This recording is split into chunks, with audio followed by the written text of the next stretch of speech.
저의 설교가 신앙생활을 오래 했지만 풀리지 않는 궁금증이 있는 성도들에게 특별히 어필을 한다라는 말을 종종 듣습니다. 반대로 처음 믿는 사람이나 신앙에 대해 궁금증이 없었던 분들은 이해하기가 어렵다는 말도 듣습니다. 어떻게 산도 좋고 물도 좋을 수 있겠습니까? 모든 사람에게 공통으로 어필할 수 있다면 제일 좋지만 그게 안 된다면 그 중에 얼마에게라도 어필할 수 있는 게 어디입니까? 그것으로도 감사할 수 있어야 되지요.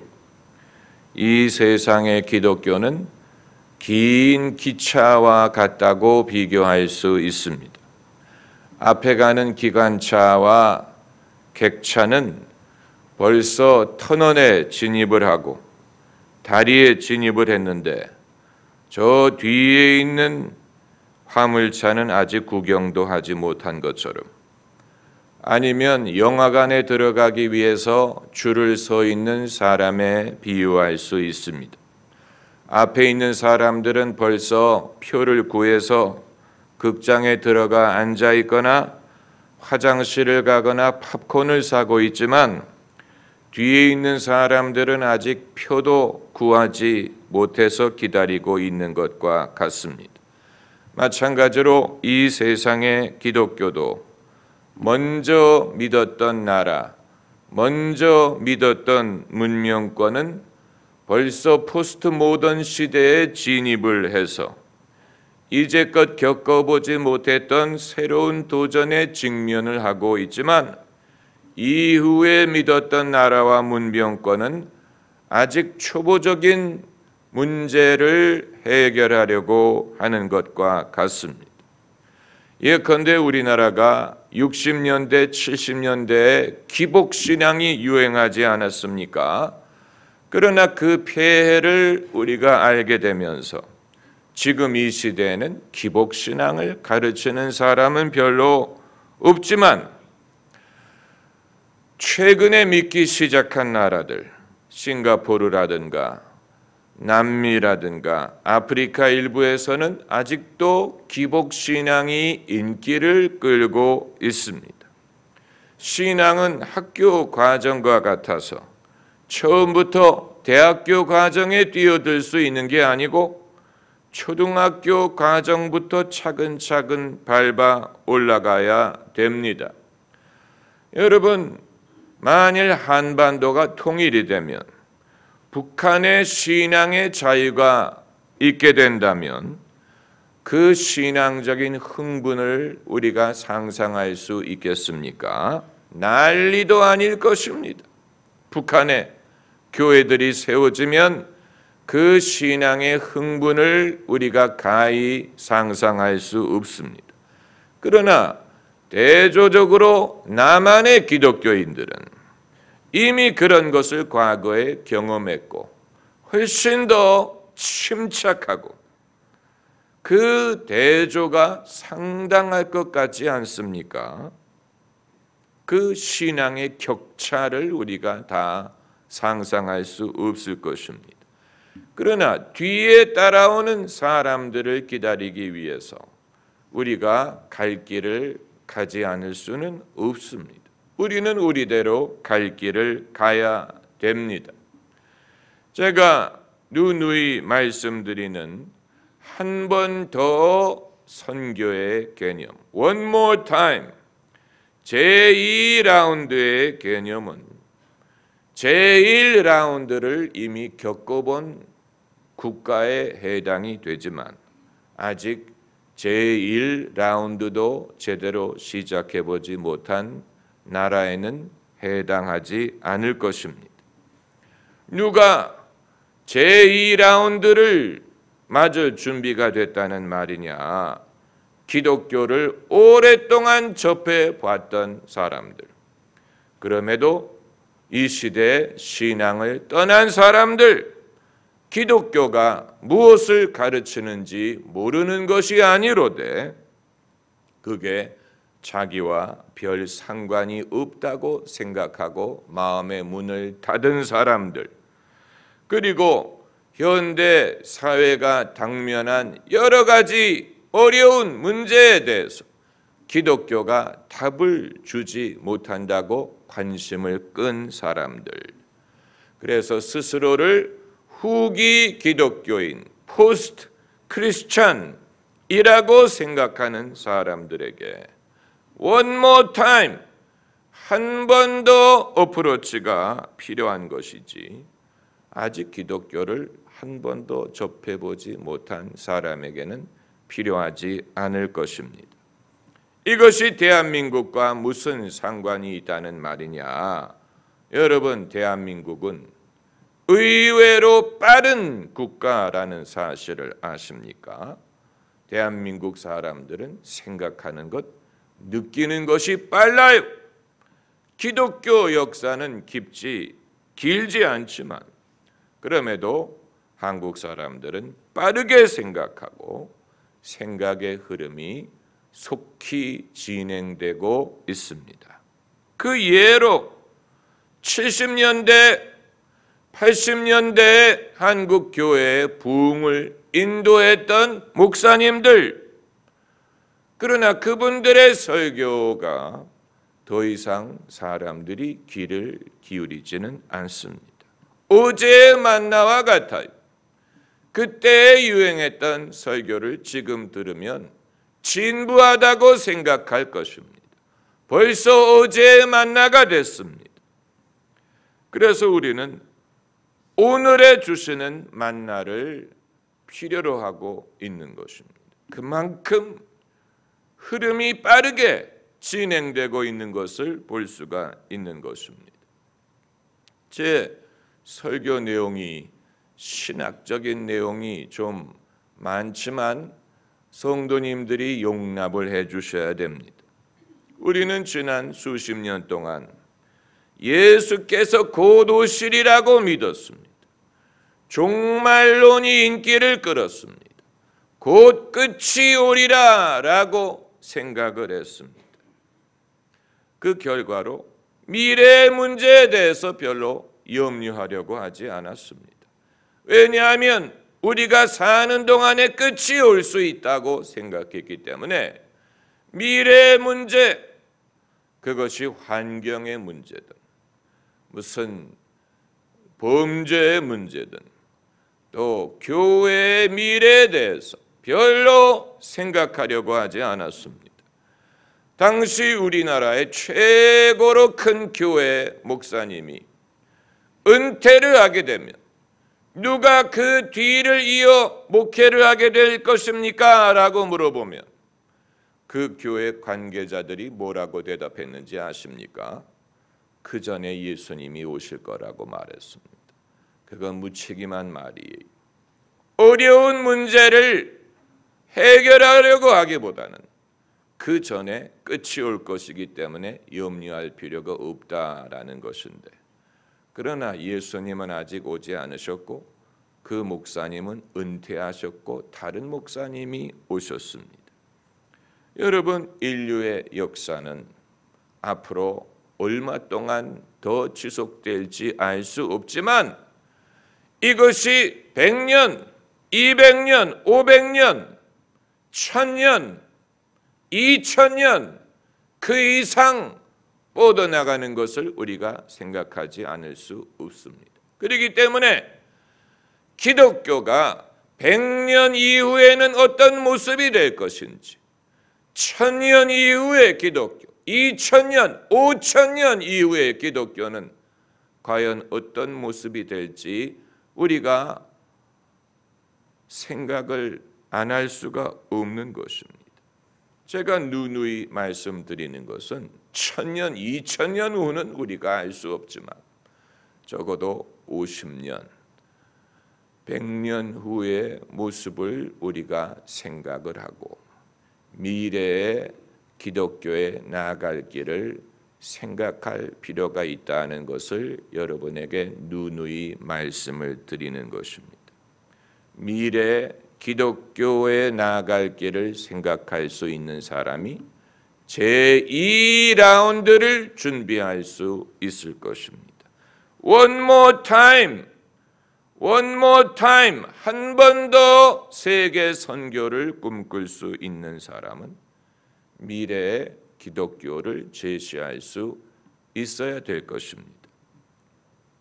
아마 여러분은 그건 무슨 생뚱맞은 얘기 아닙니까? 이렇게 생각하실지 모르지만 지난 2000년 기독교 역사를 되돌아볼 때 우리 믿음의 조상들은 늘 새로운 환경에서 기독교가 그 환경에 적응해서 더 많은 사람들에게 복음을 전할 수 있는 길을 찾는 방법으로 발전함을 봅니다. 여러분, 예수께서 우리 신앙의 중심이지만 예수님이 기독교를 시작하셨다고는 말할 수 없습니다. 예수님은 모든 여건을 마련해 주시고 떠나가셨고 제자들이 기독교를 시작했어요. 오순절날 성령을 받은 사람들이 제자들이고 오순절날 모인 사람들에게 복음을 전한 사람이 제자들이고 오순절날 이와 같이 기독교가 정식으로 시작했다고 보는 것입니다. 이런 식으로 시작할지 제자들도 미처 기대하지 않았습니다. 그렇기 때문에 예수님은 여건을 마련하시고 떠나가셨고 남아있는 제자들에 의해서 교회가 시작되고 기독교 신앙과 복음이 땅끝까지 증거된 것입니다. 이건 아주 의미심장한 것입니다. 오늘 본문이 새로운 상황에 직면한 기독교가 그 문제를 해결하여 더 많은 사람들이 하나님께 돌아올 수 있도록 한 사건을 기록하고 있습니다. 오늘 본문의 배경은 유대인들이 최초의 기독교인이었지만 이방인들이 예수님을 믿게 되면서 이전에 없었던 문제가 발생했습니다. 그건 뭐냐면 이방인들이 하나님의 백성이 되기 위해서는 먼저 유대인처럼 율법을 지키고 할례를 받고 유대인화 된 후에 기독교인이 되어야 하느냐 하는 문제. 만일 이렇게 돼야 된다면 이방인들이 예수님을 믿기 위해서는 먼저 유대인화 된 후에 그리고 기독교인이 되어야 할 것입니다. 이 문제를 의논하기 위해서 사도들과 장로들이 모였다고 했습니다. 그리고 그들이 내린 결론이 11절에 있습니다. 이건 베드로가 한 말이에요. 우리가 저희와 동일하게 주 예수의 은혜로 구원받는 줄을 믿노라. 아주 중요한 전환점입니다. 유대인이든 이방인이든 차별이 없이 동일하게 예수님의 은혜로 구원을 받는다. 사도 바울이 나중에 이것을 좀 더 발전시켜서 율법의 행함이 아닌 믿음으로 의롭다함을 얻는다라고 복음을 정립했지요. 아주 중요한 전환점입니다. 이제 이방인들도 유대인들과 동일하게 믿음으로 구원을 얻을 수 있다는 것을 밝힌 것입니다. 만일 이 결정이 없었다면 기독교는 유대교의 한 지파가 되었을 것입니다.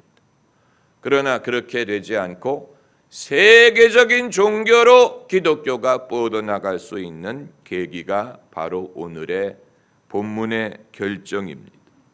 그럼 그 이후에는 이런 중대한 전환점이 없었다는 말이냐? 많이 있었지요. 우리가 다 그것을 깨닫지 못하는 것뿐입니다. 중세 종교 개혁도 시대의 필요에 따라서 기독교를 재편하는 과정이었습니다. 시대의 필요에 의해서 가톨릭 교회의 독선에 맞서서 교회가 죄인을 용서할 수 있는 게 아니고 각 사람의 믿음으로 죄사함을 얻고 구원을 얻는다라는 복음을 정립한 것입니다. 그것이 기독교가 발전할 수 있는 계기가 된 것이고, 또 그 이외에도 19세기, 20세기 복음주의 운동, 이것은 제도적인 교회가 시들해지면서 믿음이 희미해지고 믿음이 미지근해지는 상황에서 사람들이 예수 그리스도를 자기의 구주로 영접을 해야 무슨 모태신앙이든 문화적인 전통적인 기독교인을 떠나서 모든 사람이 예수 그리스도를 자기의 구주로 영접을 해야 거듭난다라는 신앙을 강조하므로 기독교 신앙이 다시 부흥할 수 있게 된 것이고, 또 20세기 성령운동, 성령의 은사, 예언, 병고침, 방언, 성령 세례를 강조한 것이 물질 문명으로 힘을 잃어가던 현대 기독교인들에게 하나님은 살아계시고 예수님의 권능을 경험하고 하나님을 다시 만나는 귀중한 계기를 제공을 한 것입니다. 그 이외에도 20세기 기독교가 인권운동에 앞장선 것도 이 세상의 여러 가지 문제와 기독교 신앙은 서로 별개가 아니라는 것을 보여주었습니다. 지금 이 시대에도 일어나고 있는 변화들이 있습니다. 2000년 전 오순절날 베드로가 요엘서를 인용하면서 말세 내가 내 영으로 남종과 여종에게 부어주리니 저들이 예언할 것이요 라고 여자들에게도 성령을 부어주어서 하나님의 말씀을 대언하게 하셨다라고 했는데, 여자가 목사 안수를 받게 되는데 2000년이 걸렸어요. 또 여자가 장로로 안수를 받게 되는데도 2000년이 걸렸으니, 여러분 지금도 발전과 변화의 여지가 있다는 증거가 아니겠습니까? 오늘 본문을 보면 야고보가 먼저 베드로가 말하고 이제 야고보가 결론을 내리면서 아주 의미심장한 말을 합니다. 그가 말하기를, 그러므로 19절에 그러므로 내 의견에는, 아주 대단한 말이에요. 의견이란 말을 했어요. 의견. 내 의견에는 이방인 중에서 하나님께로 돌아오는 자들을 괴롭게 말고, 어떻게 하지 말고? 괴롭게 말고. 누가 괴롭게 한다는 말입니까? 하나님께 돌아오려는 자들을 누가 괴롭게 한다는 말입니까? 우리가 그렇게 한다는 얘기. 남들이 아니에요. 누가 하나님께 돌아오려는 자들을 괴롭게 하느냐? 먼저 믿었던 사람들이 괴롭게 할 수 있습니다. 2000년 전에 야고보가 이 말을 할 필요가 있었다면 지금도 마찬가지일 거예요. 지금도 하나님께 돌아와야 될 많은 사람들이 있는데 불필요하게 그들을 괴롭게 할 수 있습니다. 어떤 예를 들 수 있느냐? 이건 아주 조심스러운 거예요. 어떤 예를 찾을 수 있느냐? 아주 조심스럽지만,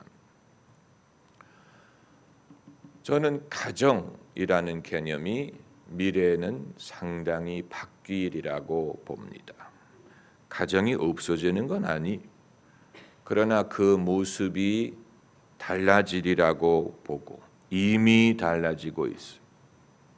그런데 교회는 여전히 옛날의 모습에 연연한다면 이것이 사람들이 하나님께 돌아오는 것을 괴롭게 하는 결과를 낳을 수도 있을 것입니다. 한 예로 부부가 같이 교회를 나오고 같이 신앙생활을 할 수 있다면 얼마나 좋습니까? 그보다 좋을 수 없죠. 그러나 그러지 못한다면 그건 할 수 없는 거예요. 할 수 없는 거예요. 부부가 어떻게 다 같이 예수님을 믿는다는 보장이 있습니까? 또 믿는 사람과 결혼을 해야 된다라고 교회가 주장을 하게 되면 믿는 여자의 수가 남자보다 2배가 많은데 그럼 남자가 부족한데 어떻게 하라는 얘기입니까? 여러분, 이런 학설까지 있습니다. 한국 교회의 성도들 숫자가 현저하게 줄어들기 시작한 시점이 언제냐면 처녀들에게 믿는 남자와 결혼해야 된다라고 가르치는 순간부터 줄어들기 시작했다 그랬어요. 왜냐하면 옛날에는 안 믿는 남자를 결혼해서 교회로 데리고 왔는데 그래서 성장을 했는데 이제는 믿는 남자와 결혼을 한다라고 못을 박아놨기 때문에 그 방법으로 더 이상 교회가 성장하지 않게 되고 교회에 미스들만이 늘게 되었다는 얘기입니다. 그런데 교회는 여전히 부부에 초점을 맞추려고 합니다. 제가 제일 꼴불견으로 생각하는 게 뭔지 아십니까? 목사 안수식 할 때 안수 받는 건 남자인데 왜 그 뒤에다가 부인을 앉혀가지고 한복을 입혀놓고 남편이 목사 서약할 때 부인까지 일어나게 해요. 아니, 그러려면 둘 다 안수를 주든가. 아내가 없는 사람은 어떻게 하라고. 전혀 불필요한 일을 가정이라는 개념을 끌어와서 전혀 불필요한 요구를 하는 것입니다. 그러다 보니까 결혼하지 않은 사람을 불완전하게 여긴다든가 아니면 이혼할 수밖에 없었던 사람을 이상하게 여기는 그런 풍토가 있는 것인데 여러분, 앞으로 가정의 모습은 많이 달라질 것이고 여기에 대해서 우리가 내다볼 수 있어야 됩니다. 미국의 보수 기독교층은 가정의 가치를 최고의 덕목으로 여기고 선거철마다 소위 family value, 가정의 가치를 지지하는 후보들에게 힘을 실어주려고 하는데 family value, 가족의 가치가 중요하지요. 그러나 그것은 기독교 신앙의 핵심이 아니에요. 예수님은 가정에 대해서 거의 말씀하지 않으셨어요. 결혼 생활에 대해서 거의 말씀하지 않으셨어요. 예수님 자신이 가정이 없고 결혼하지 않았어요. 제자들도 그랬어요. 행복한 가정을 이루는 것이 기독교 신앙의 목적은 아니에요. 하나님의 나라는 다른 데에 있어요. 오히려 나와 및 복음을 위하여 집이나 전토나 부모나 형제를 떠날 것을 말씀하셨죠. 그러니까 예수님의 원래 가르침으로부터 우리가 멀어진 면이 있는 것입니다. 앞으로의 기독교는 어떤 모습으로 바뀔까? 저는 집에서 모이는 하우스 처치가 많아질 것이라고 생각합니다. 교회에 실망을 한 성도들이 교회에 예속되지 않고 굳이 예배당을 가지 않아도 마음 맞는 사람들끼리 집에 모여서 예배를 드리고 성직자만이 설교할 권한이 있는 것이 아니고 성도들도 돌아가면서 성경을 읽고 가르치고 덜 제도화된 기독교, 규모에 덜 집착하는 기독교가 앞으로 사람들의 정서와 더 맞을 수도 있다고 봅니다. 미래에 한 가지 바뀌지 않을 것이 있다면 두 종류의 사람이 있다는 것입니다. 첫째는 하나님께 돌아올 사람들. 그 사람들 많아요. 그리고 두 번째는 그들이 돌아올 수 있도록 돕는 역할을 하는 사람들. 이 두 종류의 사람들이 있을 것입니다. 오늘 본문의 사도들과 장로들이 모여서 회의를 한 이유는 하나님께 돌아오는 사람들을 어떻게 하면 도울 수 있느냐. 이것이 하나님의 사람의 모습이요, 주님이 쓰실 사람들인 것입니다. 기도하십시다.